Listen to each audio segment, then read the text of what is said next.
try to behave yourselves tonight.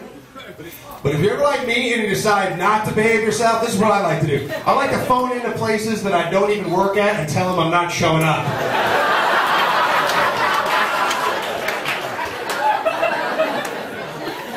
That is a good time, man. Nobody gets hurt. There's just some confused guy on the other end of the phone. So yeah, you tell the big boss man Dave Martin isn't taking his shit no more. You can try to cover my shift if you want, but your job ain't worth a bowl of farts, jackass. I don't think we have anyone here that works here at Dave Martin. And you never will, asshole. Click a ride. I'm number one. I'm unemployed. I'm gonna throw up. Actually, you know what? I don't know if you guys, you should really be careful when you do that though. If you come home and if you got a credit card that you don't give a shit about, and you just like start watching those infomercials, man, that is rough, man. Like 6 to 8 weeks, you're just gonna have like a magic bullet and a sham wow showing up here going. Yeah. Do you have a magic bullet, or do you have a Snuggie? Yeah. You got 2 of them? Buy one, get one free. You realize that it's perfect, other than it's highly flammable, probably. Get like an action. Well, I gotta buy another one, right? You realize that a Snuggie is just a robe that you put on backwards, right? You just gonna buy it. Is there a song that goes with her bad purchase of? Yeah. Oh, it was a gift. Well, now that's okay. Well, now you're cool because you got a gift and it wasn't your fault. Don't do that. That's my motivation when you're sure something like that.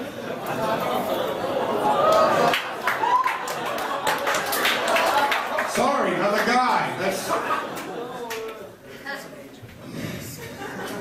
Man, we don't do that. You know what? I don't want to say that I got suckered into this, but I did see an infomercial late at night. It was to sponsor a child through World Vision. You know, you see those sad infomercials, right? You feel like, oh, maybe I got to do something, right? So I decided I would start to sponsor a child through World Vision. And now, if I ever go over to Africa, I got somewhere to crash.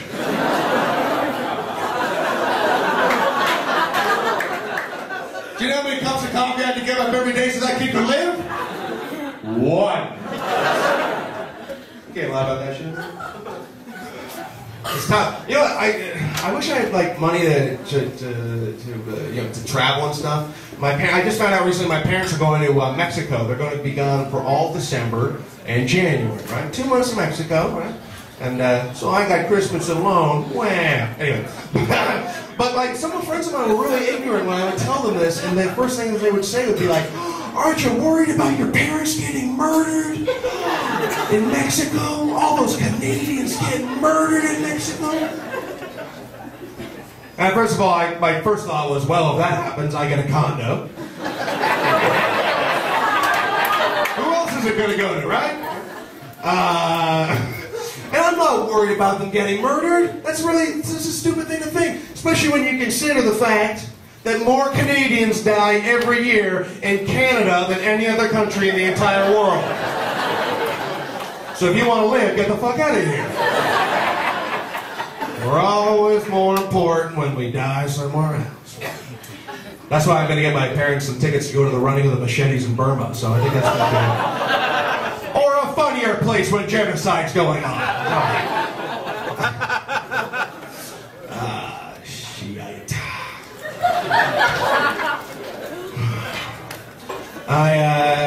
I do enjoy traveling though, and you get to do that with comedy sometimes. I got a chance to do a gig, don't mean to brag, but in Sudbury, Ontario, Canada. Yes. You might want to see where the joke's going before you start moving.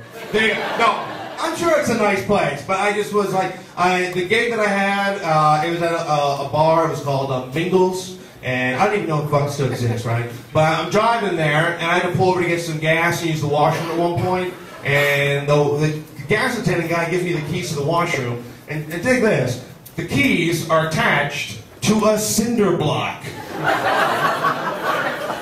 How how valuable did this guy think his keys were? You know? Like I'm gonna go run off and make copies for my friends? And then I realized why they lock the bathrooms at gas stations is because they don't want anyone to break in and clean them. So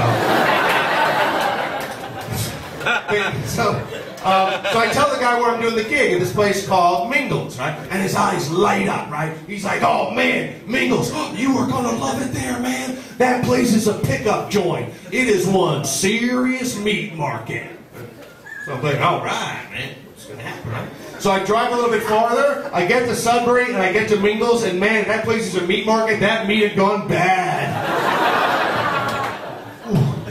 I don't want to be too mean, like really, it's like someone kicked the plug of that refrigerator a long time ago. Rocky Balboa wouldn't even punch that meat. I don't want to be too mean to the place, but honestly, the nicest person that looked like they lost in a hammer fight. I know what you're saying. Who really wins in a hammer fight? Who's ever watching? Man, that shit's pay-per-view, right? Use the Klein. You guys have witnessed a hammer fight.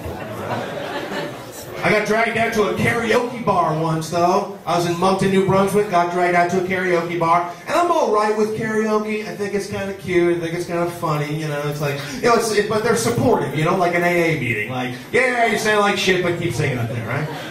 Oh, there's another tag. Oh, man. All right, so I'm in Moncton, and there's a guy there, and he's the KJ, karaoke DJ. He's calling people up to the, everyone was from Moncton, nobody flew into karaoke, so. And he's introducing everyone up to the stage, and then he introduced this one guy named Jerry, and Jerry's claim to fame was that he'd been clean and sober for 23 days. I think that's a little early to start celebrating, but you know, I can handle my business, who am I to say, right?